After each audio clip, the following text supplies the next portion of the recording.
I will be talking about my capstone project today.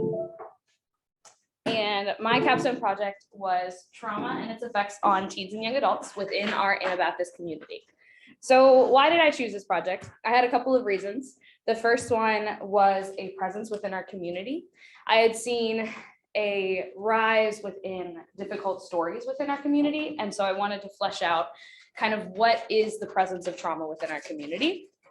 And then I've watched churches do more harm than good in cases of complex trauma. So whether that's domestic violence, whether it's cases of sexual abuse, those kinds of things.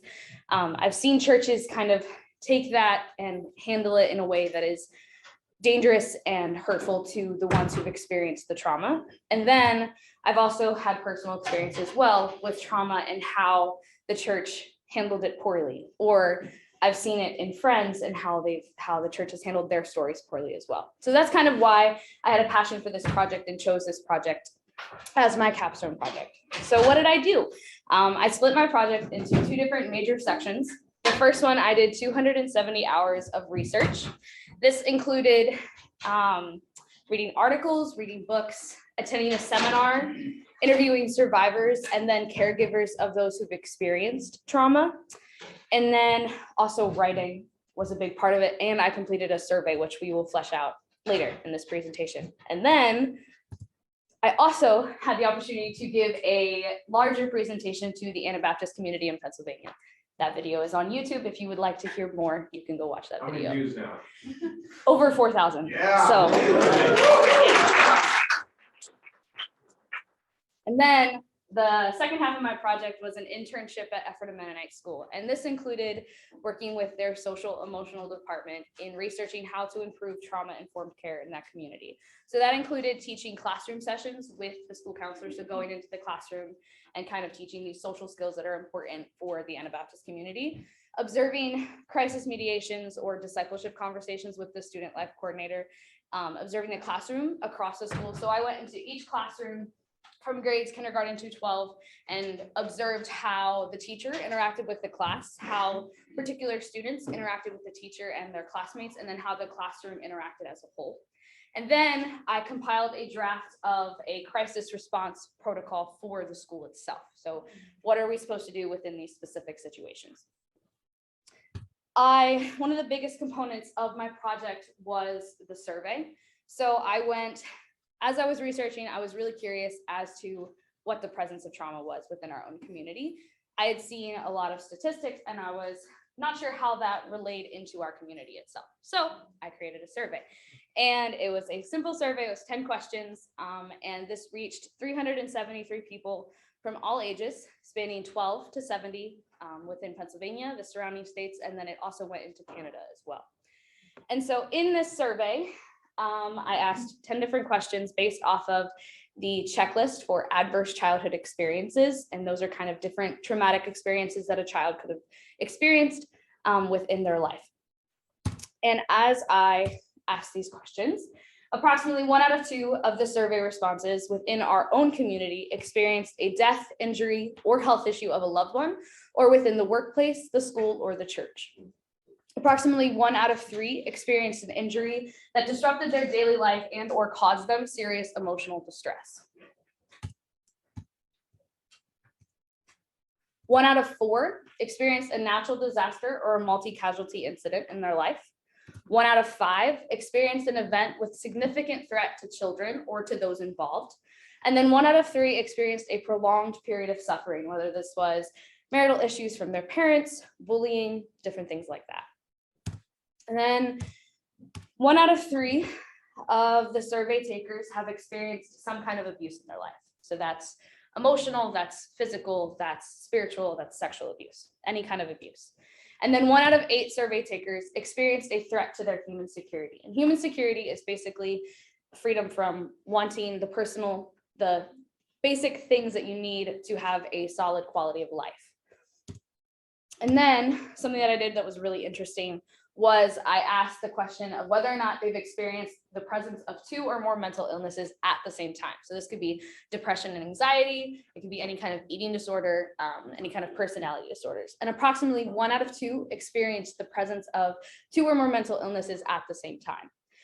And then finally, in my survey, I asked the question of whether or not, if they answered yes to the above questions, whether or not they received some kind of support from a counselor, a family member, or a church.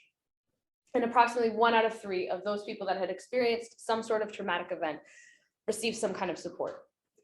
What was very difficult for me to hear and to read was I asked whether or not their support could have been improved. And oftentimes the survey takers, their response was that the church did more harm than good in their situations. They weren't helpful in the situations. Oftentimes the trauma survivors had to go outside of the community to get the help that they needed. And so what is my vision for impact within my project? As I've done a lot of research and a lot of reading and a lot of kind of creating protocols and kind of what are we supposed to do in these scenarios?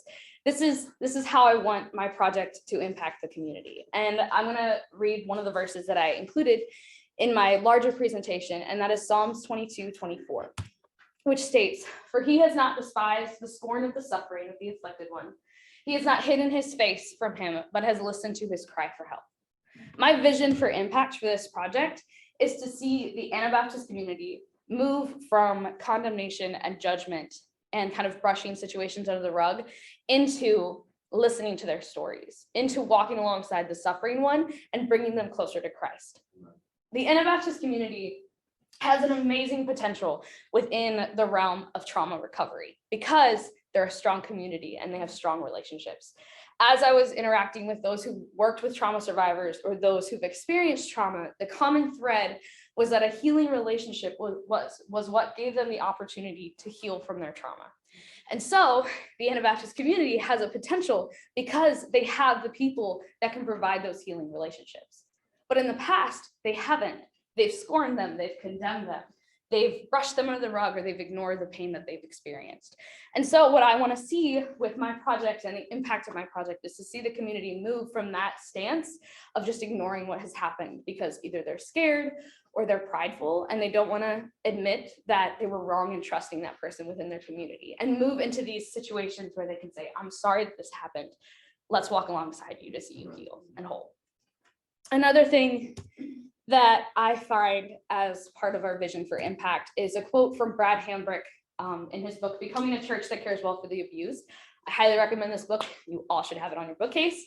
And it says, "We are called by God to care for those who are afflicted and needy, to tend to broken hearts, and to release the captives. Such Christ-like work not only brings hope and healing to the abused, our loving obedience to God in this arena is also transformative in our lives as we become more like Christ." So probably one of the most impactful interviews I had was with a woman who walked alongside someone who experienced sexual abuse as a young girl. And she would have invited her into her home. She lived with them for many years, and she developed an amazing mentor friendship with her. And one of the messages that was woven throughout her interview was that even though she had invited her into her home to help heal her, their relationship transformed the person who was working with the trauma survivor. And she became more like Christ as she was working with them. So another part of my vision for impact is to see the community changed and transformed. Because when we move into these situations and when we work with trauma survivors, Christ will not only work in their lives, but will work in our hearts to transform us to become more like him. And so that is my vision for my project and how I want to see my project change the Anabaptist community. Thank you.